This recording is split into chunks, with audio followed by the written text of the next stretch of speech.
News, ಇದು ನಿಮ್ಮ ಧ್ವನಿ. ನಮಸ್ಕಾರ. ಎಸ್ ನ್ಯೂಸ್ಗೆ ಸ್ವಾಗತ. ನಾನು ಎಸ್ ದೇವೇಂದ್ರಗೌಡ. ಇಂದಿನ ಮುಖ್ಯಾಂಶಗಳು. ಕನಿಷ್ಠ ಬೆಂಬಲ ಬೆಲೆಗೆ ಜೋಳ ಖರೀದಿಗಾಗಿ ಸಚಿವರಾದ ಕೆಎಚ್ ಮುನಿಯಪ್ಪ ನೇತೃತ್ವದಲ್ಲಿ ಬೆಂಗಳೂರಿನಲ್ಲಿ ಸಭೆ. ವಿಶ್ವ ಪರಿಸರ ದಿನಾಚರಣೆ ಪ್ರಯುಕ್ತ ವನಸಿರಿ ಫೌಂಡೇಶನ್ನಿಂದ 5,000 ಸಸಿ ವಿತರಣೆ. ವೀರಣ್ಣ ಮಡಿವಾಳರ್ ಅಮಾನತು ಆದೇಶ ಹಿಂಪಡೆಯಲು ದಲಿತ ವಿದ್ಯಾರ್ಥಿ ಪರಿಷತ್ ಜಿಲ್ಲಾ ಸಮಿತಿ ಆಗ್ರಹ.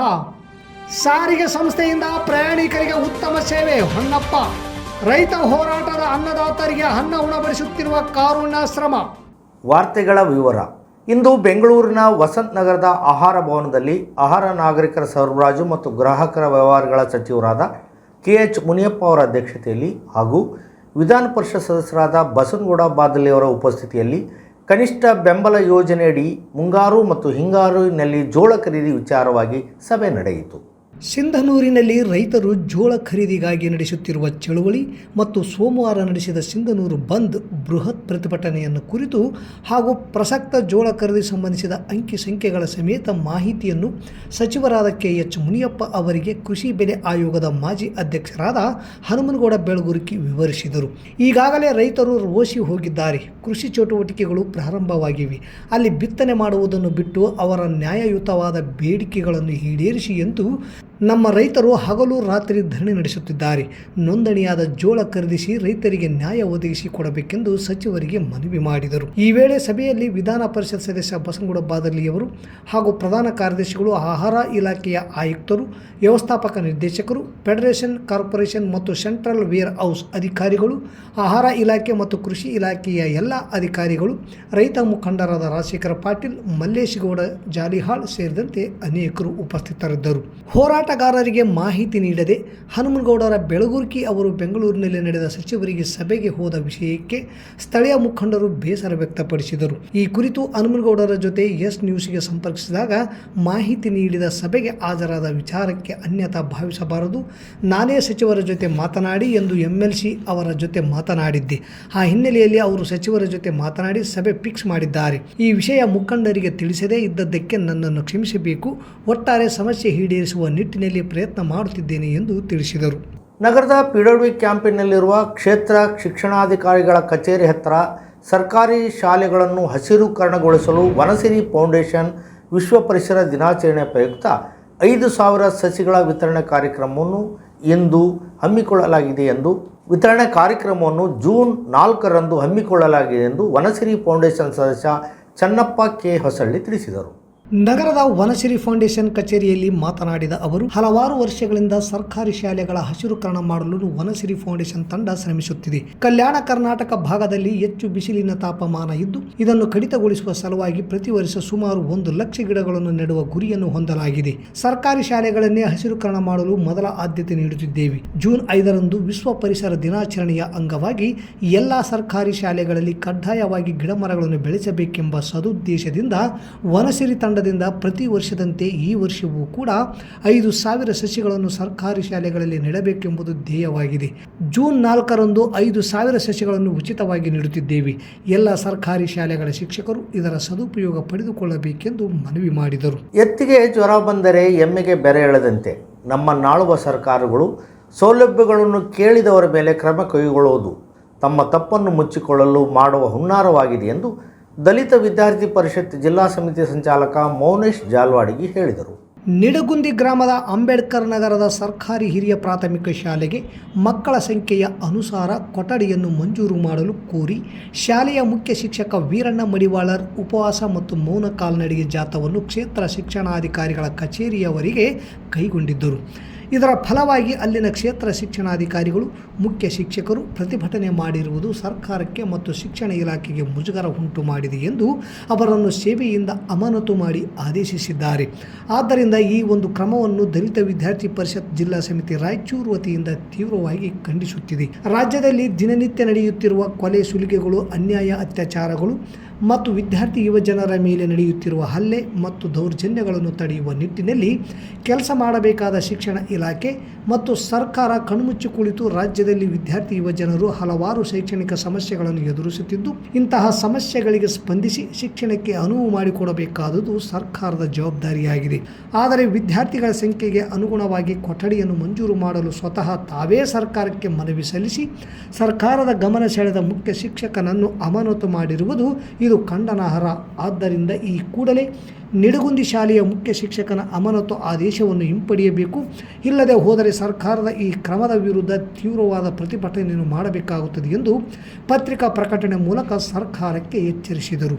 ಸಾರಿಗೆ ಸಂಸ್ಥೆಯಲ್ಲಿ ಕೆಲಸ ಮಾಡಿ ನಿವೃತ್ತಿಯಾದ ಸಂಚಾರಿ ನಿಯಂತ್ರಕರಾದ ಉಮಾಪತಿ, ಚಾಲಕರಾದ ಜಾಕಿರ್ ಹುಸೇನ್, ಶಿಕ್ಷಾವಲಿ ಇವರಿಗೆ ಘಟಕದ ವತಿಯಿಂದ ಹಮ್ಮಿಕೊಂಡಿದ್ದ ಸನ್ಮಾನ ಸಮಾರಂಭ ಕಾರ್ಯಕ್ರಮದಲ್ಲಿ ಸಿಬ್ಬಂದಿಗಳಿಗೆ ಸನ್ಮಾನ ಮಾಡಿ ಸಾರಿಗೆ ಸಂಸ್ಥೆಯ ವತಿಯಿಂದ ಪ್ರಯಾಣಿಕರಿಗೆ ಉತ್ತಮ ಸೇವೆ ಒದಗಿಸಲಾಗುವುದು ಎಂದು ಘಟಕದ ವ್ಯವಸ್ಥಾಪಕ ಹೊನ್ನಪ್ಪ ಹೇಳಿದರು. ಸಾರಿಗೆ ಸಂಸ್ಥೆ ನಮಗೆ ಏನು ನೀಡಿದೆ ಎನ್ನುವುದಕ್ಕಿಂತ ಸಂಸ್ಥೆಗೆ ನಾವೇನು ಮಾಡಿದ್ದೇವೆ ಎನ್ನುವ ಬಗ್ಗೆ ಆಲೋಚನೆ ಮಾಡಬೇಕಿದೆ. ಉಮಾಪತಿ ಸಾರ್ವಜನಿಕರು ಹಾಗೂ ಸಂಸ್ಥೆಯ ಸಿಬ್ಬಂದಿಗಳ ಜೊತೆ ಉತ್ತಮ ಬಾಂಧವ್ಯ ಇಟ್ಟುಕೊಂಡು ಉತ್ತಮವಾಗಿ ಕೆಲಸ ಮಾಡಿದ್ದಾರೆ ಎಂದರು. ಸಾರಿಗೆ ಸಂಸ್ಥೆಯ ಬಗ್ಗೆ ಸಾರ್ವಜನಿಕರಲ್ಲಿ ತಾತ್ಸಾರ ಮನೋಭಾವನೆ ಬಂದಿದೆ, ಇದು ಹೋಗಬೇಕು ಎಂದು ನಿವೃತ್ತ ಸಾರಿಗೆ ಸಂಚಾರಿ ನಿಯಂತ್ರಕರಾದ ಶಿವಪ್ಪ ದ್ಯಾವಪುರ್ ಮಾತನಾಡಿ, ಸಾರಿಗೆ ಸಿಬ್ಬಂದಿಗಳು ಹಲವಾರು ಒತ್ತಡಗಳ ನಡುವೆ ಬಹಳ ಪ್ರಾಮಾಣಿಕತೆಯಿಂದ ಕೆಲಸ ಮಾಡುತ್ತಿದ್ದಾರೆ. ಸಿಬ್ಬಂದಿಗಳಿಗೆ ಸಂಸ್ಥೆ ಹಾಗೂ ಸರ್ಕಾರ ಅರಿಯರ್ಸ್ ಹಾಗೂ ಇನ್ಕ್ರಿಮೆಂಟ್ ನೀಡದೆ ನಿರ್ಲಕ್ಷ್ಯ ಮಾಡುತ್ತಿದೆ. ಇದರಿಂದ ಸಾರಿಗೆ ಸಿಬ್ಬಂದಿಗಳು ಕುಟುಂಬ ನಿರ್ವಹಣೆಗೆ ಬಹಳ ಕಷ್ಟವಾಗಿದೆ ಎಂದರು. ನಿವೃತ್ತ ಸಿಬ್ಬಂದಿಗಳಾದ ನಾಗಪ್ಪ ಕುಷ್ಟಗಿ, ಬಸವರಾಜ್ ಗೌಡನಬಾವಿ, ಜಾನಿಮಿಯಾ ಸೇರಿದಂತೆ ಇತರರು ತಮ್ಮ ಅಭಿಪ್ರಾಯ ವ್ಯಕ್ತಪಡಿಸಿ ಮಾತನಾಡಿದರು. ಸಾರಿಗೆ ಸಂಸ್ಥೆಗೆ ಸೇರಿದ ಮೇಲೆ ನಾನು ಪ್ರಯಾಣಿಕರಿಗೆ ತೊಂದರೆಯಾಗದಂತೆ ಬಸ್ಗಳ ಅನುಕೂಲ ಮಾಡಿಕೊಡುವ ಮೂಲಕ ಸಾಕಷ್ಟು ಶ್ರಮಪಟ್ಟಿದ್ದೇನೆ. ಇಲ್ಲಿ ಕೆಲಸ ಮಾಡಲು ಸಾಕಷ್ಟು ತಾಳ್ಮೆ ಬೇಕು ಎಂದು ಸಂಚಾರಿ ನಿಯಂತ್ರಕರಾಗಿ ನಿವೃತ್ತಿಯಾಗಿ ಸನ್ಮಾನ ಸ್ವೀಕರಿಸಿ ಉಮಾಪತಿ ಮಾತನಾಡಿದರು. ಡಬಲ್ ಕೆಲಸ ಮಾಡಲು ನಿರಾಕರಿಸಿದ ಕೆಲವೊಂದು ಸಿಬ್ಬಂದಿಗಳಿಗೆ ಮನವೊಲಿಸಿ ಪ್ರಯಾಣಿಕರ ಹಿತದೃಷ್ಟಿಯಿಂದ ಡ್ಯೂಟಿಗೆ ಕಳಿಸಿದ್ದೇನೆ. ಹೋಗುವುದಿಲ್ಲ ಎನ್ನುವ ಸಿಬ್ಬಂದಿಗಳಿಗೆ ಬೈದು ಕೆಲಸ ಮಾಡುವಂತೆ ಹೇಳಿದ್ದೇನೆ. ನಾನು ಬೇಕಂತಲೇ ಮಾಡಿಲ್ಲ, ಅಂದಿನ ಪ್ರಯಾಣಿಕರ ಪರಿಸ್ಥಿತಿಗೆ ಅನುಗುಣವಾಗಿ ನಡೆದುಕೊಂಡಿದ್ದೇನೆ ಎಂದು ನಿವೃತ್ತ ಸಂಚಾರಿ ನಿಯಂತ್ರಕರಾದ ಉಮಾಪತಿ ಮಾತನಾಡಿದರು. ಈ ವೇಳೆ ಉಮಾಪತಿ, ಶೇಖವಾಲಿ, ಜಾಕಿರ್ ಹುಸೇನ್ ದಂಪತಿಗಳಿಗೆ ಸಾರಿಗೆ ಸಂಸ್ಥೆಯ ವತಿಯಿಂದ ಘಟಕ ವ್ಯವಸ್ಥಾಪಕರು ಹಾಗೂ ಸಿಬ್ಬಂದಿಗಳು ಸನ್ಮಾನಿಸಿ ಗೌರವಿಸಿದರು. ನಂತರ ಅವರ ಕುಟುಂಬದ ಸದಸ್ಯರು, ಬಂಧು ಬಳಗ, ಆತ್ಮೀಯರು ಬಂದು ಸನ್ಮಾನಿಸಿ ಗೌರವಿಸಿದರು. ಜೋಳ ಖರೀದಿಗಾಗಿ ನೂರಾರು ಸಂಖ್ಯೆಯಲ್ಲಿ ರೈತರು ಮನೆ ಕುಟುಂಬ ಬಿಟ್ಟು ತಹಸೀಲ್ ಕಚೇರಿ ಮುಂದೆ ರೈತರು ನ್ಯಾಯಯುತವಾಗಿ ಬೇಡಿಕೆಗಾಗಿ ಹಗಲು ರಾತ್ರಿ ಎನ್ನದೇ ನಿರಂತರವಾಗಿ ಧರಣಿ ನಡೆಸುತ್ತಿದ್ದಾರೆ. ಈ ಅನ್ನದಾತರಿಗೆ ಕಾರುಣ್ಯಾಶ್ರಮದ ಕಾರ್ಯಾಧ್ಯಕ್ಷ ಡಾಕ್ಟರ್ ಚನ್ನಬಸಸ್ವಾಮಿ ಹಿರೇಮಠ್ ಅವರ ನಿರಂತರವಾಗಿ ಊಟದ ವ್ಯವಸ್ಥೆ ಮಾಡುತ್ತಿರುವುದು ಜನಮೆಚ್ಚುಗೆಗೆ ಪಾತ್ರವಾಗಿದೆ. ರೈತರಿಗೆ ಯಾವುದೇ ಜಾತಿ, ಧರ್ಮ, ಪಕ್ಷವಿಲ್ಲ. ಅವರ ನ್ಯಾಯಯುತ ಬೇಡಿಕೆಗಳು ಈಡೇರಿಕೆಗಾಗಿ ಹೋರಾಡುತ್ತಿದ್ದಾರೆ. ಇಂತಹ ಕಷ್ಟದ ಸಮಯದಲ್ಲಿ ಅನ್ನದಾತರ ಸೇವೆ ಮಾಡುತ್ತಿರುವುದು ವೈಯಕ್ತಿಕವಾಗಿ ನನಗೆ ಮತ್ತು ನಮ್ಮ ಕಾರುಣ್ಯಾಶ್ರಮಕ್ಕೆ ಸಂತೃಪ್ತಿ ತಂದಿದೆ. ಈ ಕಾರ್ಯಕ್ಕೆ ತಾಲೂಕಿನ ಹಲವು ಜನ ದಾನಿಗಳು ವಸ್ತು ರೂಪದಲ್ಲಿ ಸಹಾಯ ಮಾಡಿದ್ದಾರೆ. ಅವರೆಲ್ಲರ ಸಹಾಯದಿಂದ ನಮ್ಮ ಕಾರುಣ್ಯಾಶ್ರಮದಿಂದ ಹೋರಾಟ ನಿರತ ಅನ್ನದಾತರು ನಡೆಸುತ್ತಿರುವ ಹೋರಾಟದ ಸ್ಥಳದಲ್ಲಿ ನಿರಂತರ ಊಟದ ವ್ಯವಸ್ಥೆ ಮಾಡುತ್ತಿರುವ ಕಾರ್ಯ ಮಾಡುತ್ತಿದ್ದೇವೆ. ಈ ಕಾರ್ಯಕ್ಕೆ ಬಹಳಷ್ಟು ಜನ ಶ್ಲಾಘನೆ ವ್ಯಕ್ತಪಡಿಸಿದ್ದಾರೆ ಎಂದರು.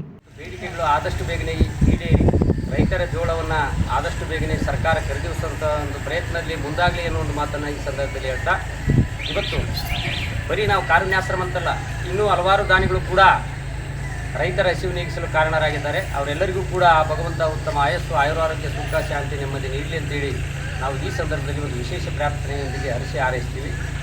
ಇದು ಒಂದು ನಮ್ಮ ಸೌಭಾಗ್ಯ, ಯಾಕಂದರೆ ಇದು ನಮ್ಮ ಕರ್ತವ್ಯ.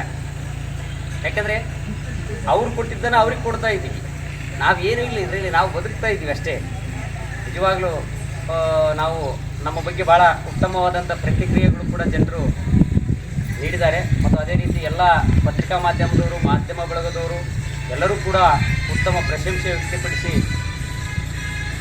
ನಮ್ಮ ಕಾರುಣ್ಯಾಶ್ರಮದ ಬಗ್ಗೆ ಭಾಳ ವಿಶೇಷವಾಗಿ ಸಮಾಜಕ್ಕೆ ತಿಳಿಸಿಕೊಟ್ಟಿದ್ದಾರೆ. ಎಲ್ಲರಿಗೂ ಕೂಡ ನಮ್ಮ ಕಾರುಣ್ಯ ಕುಟುಂಬದ ವತಿಯಿಂದ ಒಂದು ಅಭಿನಂದನೆಗಳನ್ನು ಸಲ್ಲಿಸುತ್ತಾ, ಆದಷ್ಟು ಬೇಗನೆ ನಮ್ಮ ರೈತರ ಒಂದು ಕಷ್ಟ ನಿವಾರಣೆ ಆಗಲಿ ಅಂತೇಳಿ ನಾವು ದಿನಂಪ್ರತಿಯೂ ಕೂಡ ಪ್ರಾರ್ಥನೆ ಮಾಡ್ತಾ ಇದ್ದೀವಿ. ಜೈ ಹಿಂದ್, ಜೈ ಭಾರತ್. BS ತಳವಾರ್ DSP ಅವರ ನೇತೃತ್ವದಲ್ಲಿ ಬಕ್ರೀದ್ ಹಬ್ಬದ ನಿಮಿತ್ತ ನಗರದ ಪೊಲೀಸ್ ಠಾಣೆಯಲ್ಲಿ ಶಾಂತಿ ಸಭೆ ಹಮ್ಮಿಕೊಳ್ಳಲಾಗಿತ್ತು. ಸಿಂಧನೂರಿನಲ್ಲಿ ಬಕ್ರೀದ್ ಹಬ್ಬ ಆಚರಣೆ ಸಂದರ್ಭದಲ್ಲಿ ಶಾಂತಿ ಹಾಗೂ ಸೌಹಾರ್ದತೆಯಿಂದ ಆಚರಿಸಲು ಸಭೆಯಲ್ಲಿ ಭಾಗವಹಿಸಿದ್ದ ಮುಖಂಡರಲ್ಲಿ BS ತಳವಾರ್ ಅವರು ಮನವಿ ಮಾಡಿದರು. ಈ ಸಭೆಯಲ್ಲಿ ನಗರದ ಸರ್ವಧರ್ಮದ ಮುಖಂಡರು ಭಾಗವಹಿಸಿದ್ದರು. ಸಭೆಯಲ್ಲಿ PI ದುರ್ಗಪ್ಪ, ನಗರಸಭಾ ಸದಸ್ಯರಾದ K ಜಿಲಾನಿ ಪಾಷಾ, ಜಮಾತೆ ಇಸ್ಲಾಮಿ ಹಿಂದ್ ಅಧ್ಯಕ್ಷ ಹುಸೇನ್ ಸಾಬ್, ದಲಿತ ಮುಖಂಡರಾದ ಅಮ್ರೂಸ್, ಕನ್ನಡ ಸಾಹಿತ್ಯ ಪರಿಷತ್ ಅಧ್ಯಕ್ಷ ಪಂಪಯ್ಯ ಸ್ವಾಮಿ ಸಾಲಿಮಠ್, ಆನಂದ್ ಭಂಡಾರಿ, ಶಿವಕುಮಾರ್ ಮಡಿವಾಳ್, ನಿಸಾರ್ ಖಾನ್, ಪಂಪಪತಿ ಸೇರಿದಂತೆ ಅನೇಕರು ಭಾಗವಹಿಸಿದ್ದರು. ಮತ್ತೊಮ್ಮೆ ಮುಖ್ಯಾಂಶಗಳು. ಕನಿಷ್ಠ ಬೆಂಬಲ ಬೆಲೆಗೆ ಜೋಳ ಖರೀದಿಗಾಗಿ ಸಚಿವರಾದ KH ಮುನಿಯಪ್ಪ ನೇತೃತ್ವದಲ್ಲಿ ಬೆಂಗಳೂರಿನಲ್ಲಿ ಸಭೆ. ವಿಶ್ವ ಪರಿಸರ ದಿನಾಚರಣೆ ಪ್ರಯುಕ್ತ ವನಸಿರಿ ಫೌಂಡೇಶನ್ನಿಂದ 5,000 ಸಸಿ ವಿತರಣೆ. ವೀರಣ್ಣ ಮಡಿವಾಳರ ಅಮಾನತು ಆದೇಶ ಹಿಂಪಡೆಯಲು ದಲಿತ ವಿದ್ಯಾರ್ಥಿ ಪರಿಷತ್ ಜಿಲ್ಲಾ ಸಮಿತಿ ಆಗ್ರಹ. ಸಾರಿಗೆ ಸಂಸ್ಥೆಯಿಂದ ಪ್ರಯಾಣಿಕರಿಗೆ ಉತ್ತಮ ಸೇವೆ. ಹೊನ್ನಪ್ಪ. ರೈತ ಹೋರಾಟದ ಅನ್ನದಾತರಿಗೆ ಅನ್ನ ಉಣಬಡಿಸುತ್ತಿರುವ ಕಾರುಣ್ಯಾಶ್ರಮ. ಇಲ್ಲಿಗೆ ವಾರ್ತಾ ಪ್ರಸಾರ ಮುಕ್ತಾಯವಾಯಿತು. ನಿರಂತರ ಸುದ್ದಿಗಾಗಿ ವೀಕ್ಷಿಸಿ ಎಸ್ ನ್ಯೂಸ್. ಇದು ನಿಮ್ಮ ಧ್ವನಿ. ನಮಸ್ಕಾರ. Sunrise group of institute Sindhanur ಕೇಂದ್ರ ಮತ್ತು ರಾಜ್ಯ ಸರ್ಕಾರದಿಂದ ಮಾನ್ಯತೆ ಪಡೆದಿದೆ. ಪ್ರಿಯ ಪಾಲಕರೇ ಹಾಗೂ ವಿದ್ಯಾರ್ಥಿಗಳೇ, ನಿಮ್ಮ ಉಜ್ವಲ ಭವಿಷ್ಯಕ್ಕಾಗಿ ಒಮ್ಮೆ ಈ ಸಂಸ್ಥೆಗೆ ಭೇಟಿ ನೀಡಿ. Sunrise college of pharmacy, Sunrise school of nursing, Sunrise paramedical college Sindhanur. ಈ ಸಂಸ್ಥೆಯಲ್ಲಿರುವ ಕೋರ್ಸ್ಗಳು ಡಿ ಫಾರ್ಮಸಿ ವಿದ್ಯಾರ್ಹತೆ PUC ಸೈನ್ಸ್ ಪಾಸ್, ಅವಧಿ 2 ವರ್ಷ. ನರ್ಸಿಂಗ್ GNM ವಿದ್ಯಾರ್ಹತೆ ದ್ವಿತೀಯ PUC, ಕಲಾ ಮತ್ತು ವಿಜ್ಞಾನ ವಾಣಿಜ್ಯ, ಅವಧಿ 3 ವರ್ಷ. ಪ್ಯಾರಾಮೆಡಿಕಲ್ ಕಾಲೇಜ್ DMLT DHI ಕೋರ್ಸ್ಗಳು ವಿದ್ಯಾರ್ಹತೆ SSLC ದ್ವಿತೀಯ PUC ವಿಜ್ಞಾನ, ಅವಧಿ 3 ವರ್ಷ. ಹಾಗೂ ಈ ಸಂಸ್ಥೆಯ ವಿಶೇಷತೆ ಏನೆಂದರೆ ಅನುಭವಿ ಉಪನ್ಯಾಸಕರಿಂದ ಬೋಧನೆ, ಪ್ರತಿ ಶನಿವಾರ ವಿಶೇಷ ತಜ್ಞ ವೈದ್ಯರಿಂದ ಉಪನ್ಯಾಸ, ಸುಸಜ್ಜಿತ ಕಟ್ಟಡ, ಸ್ಮಾರ್ಟ್ ಕ್ಲಾಸಸ್ ಹಾಗೂ ವಿಶೇಷವಾಗಿ ಎಲ್ಲ ವಿದ್ಯಾರ್ಥಿಗಳ ಸುರಕ್ಷತೆಗಾಗಿ CC ಕ್ಯಾಮೆರಾ ಅಳವಡಿಸಲಾಗಿದೆ. ಮತ್ತು ವಿದ್ಯಾರ್ಥಿಗಳಿಗೆ ಕಲಿಕಾ ಅನುಭವಕ್ಕಾಗಿ ಸಿಂಧನೂರು ಹಾಗೂ ವಿವಿಧ ನಗರದ ತಜ್ಞ ವೈದ್ಯರಿಂದ ಉಚಿತವಾಗಿ ಸುಮಾರು ಆರೋಗ್ಯ ತಪಾಸಣೆ ಶಿಬಿರದಲ್ಲಿ ವಿದ್ಯಾರ್ಥಿಗಳು ಭಾಗವಹಿಸಿ ವಿಶೇಷ ಕಲಿಕಾ ಅನುಭವವನ್ನು ಪಡೆದಿರುತ್ತಾರೆ. ಪ್ರವೇಶಕ್ಕಾಗಿ ಹಿಂದೆ ಸಂಪರ್ಕಿಸಿ. ಇರ್ಫಾನ್ K, ಅಧ್ಯಕ್ಷರು, sunrise group of D pharmacy, nursing GNM, paramedical DMLT ಹಾಗೂ DHI ಕಾಲೇಜ್ ಸಿಂಧನೂರು. ವಾಸವಿ ಕಲ್ಯಾಣ ಮಂಟಪದ ಮುಂಭಾಗ, PWD ಕ್ಯಾಂಪ್, ರಾಯಚೂರು ರಸ್ತೆ, ಸಿಂಧನೂರು. Phone number 8197143588, 8904242655, 9036731385.